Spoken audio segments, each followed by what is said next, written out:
everybody, this is Ryan. Welcome to my YouTube channel. Today we're going to be replacing a heat exchanger in a Carrier rooftop unit. First off, make sure the gas and electric is turned off to the unit. Remove all panels from the service side of the unit. The panel I'm removing now allows access to the heat exchanger for inspection, or you would also connect ductwork here if you were to side vent this unit into the store. Now I'm removing a bracket that holds the tubes of the heat exchanger in place for support.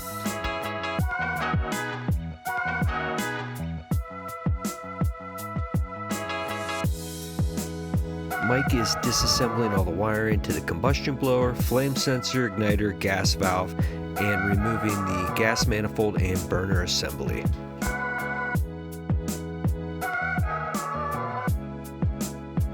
Here's a nice shot of the bad heat exchanger with the access panel removed from the side. This is where we'll be pulling the heat exchanger out of the side of the unit.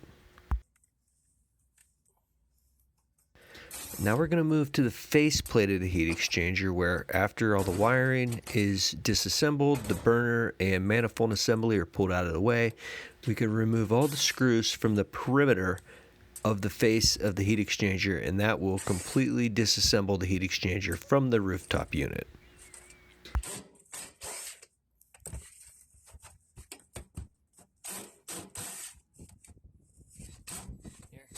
Too long of a chuck.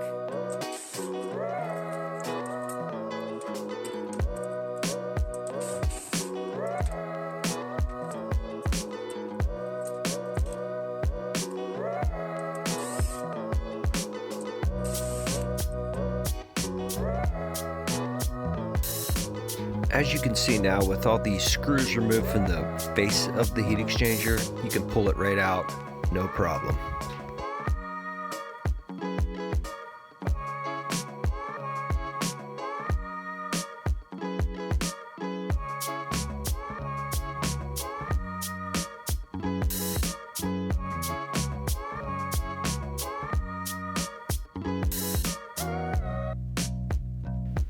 The last thing you want to do is install a brand new heat exchanger and find out the ignition control board isn't working, or the combustion blower is grinding or won't work, or the flame sensor, the igniter porcelain has cracked, either on their own or while you're replacing them. So in my opinion, burners, flame sensor, igniter, combustion blower, and ignition control are all a must when you're replacing the heat exchanger.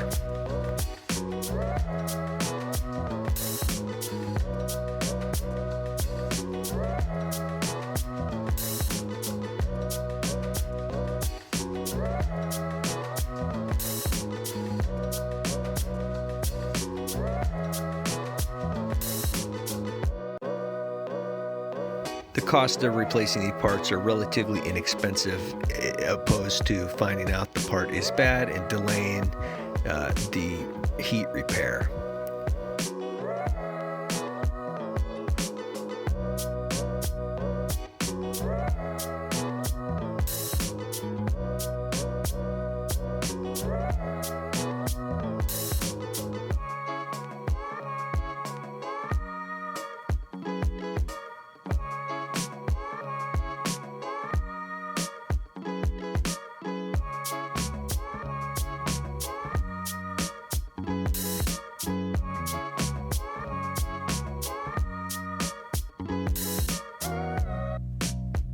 And now the faceplate of the new heat exchanger is being installed along with the new combustion blower.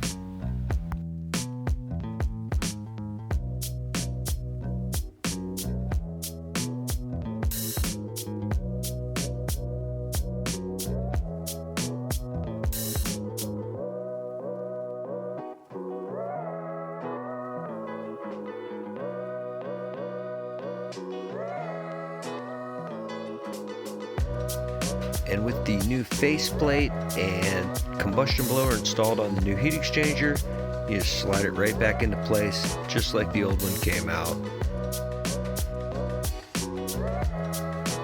I like to have two guys on this, one to support the tubes on the end to get all the holes to line up on the faceplate perimeter. And once you get those screws into place, they all fall into place.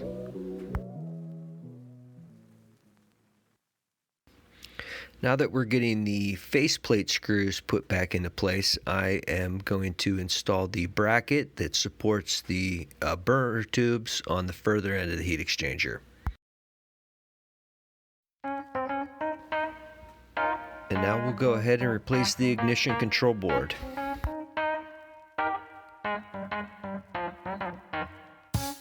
This particular ignition control board has one screw in the lower left-hand corner, and the other 3 points are feet that slide into slots to mount this control board into place. Every time I deal with this particular ignition control, I take the one screw out, and trying to get all 3 of the other points with the feet and the slots out is a complete nightmare. I almost break this control board every time I pull it out.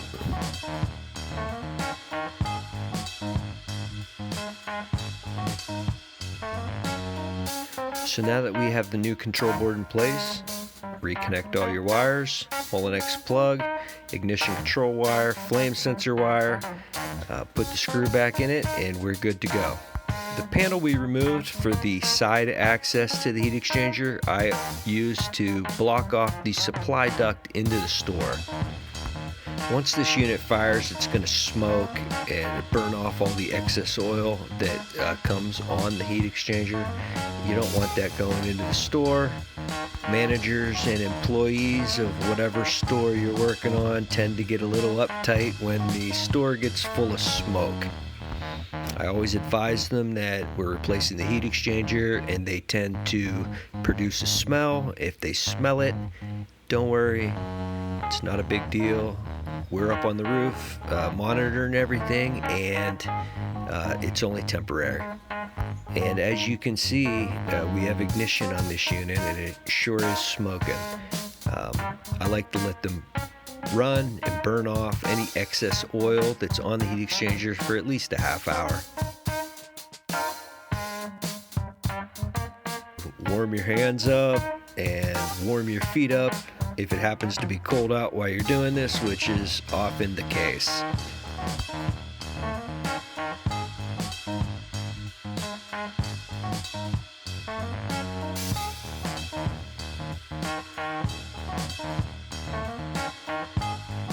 Now that the unit's run long enough to burn off all that excess oil, I usually shut the gas off. If there's a call for heat, that allows the heat exchanger to cool off, the blower to run.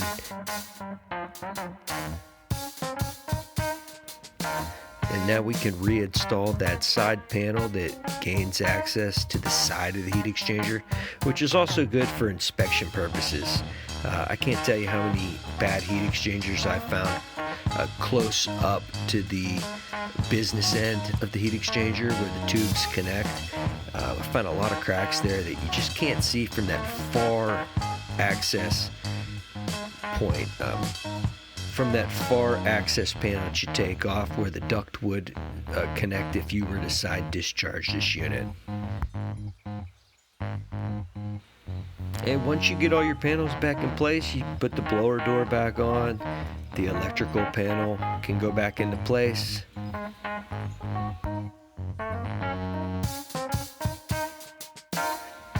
These carrier heat exchangers are one of the easiest heat exchangers to replace. I love them. I wish I had 3 of them to do every day, 365 days a year, because it sure does make for an easy day at work.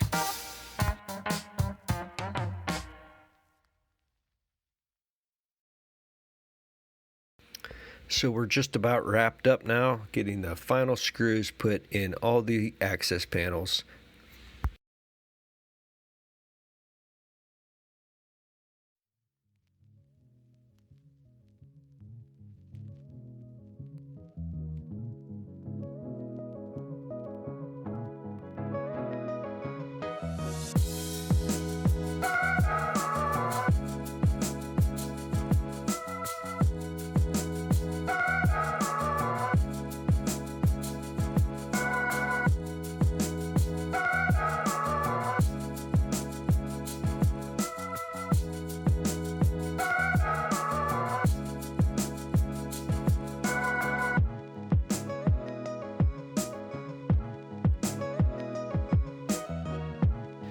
You always have to tell your helper how good of a job they've done that day. Another job well done, Mike. Good job. I'm proud of you.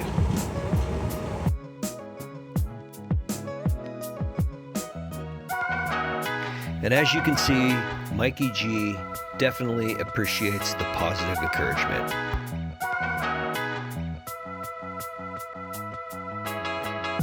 Again, I'd like to thank everyone who takes the time out to watch my videos. Please like and subscribe.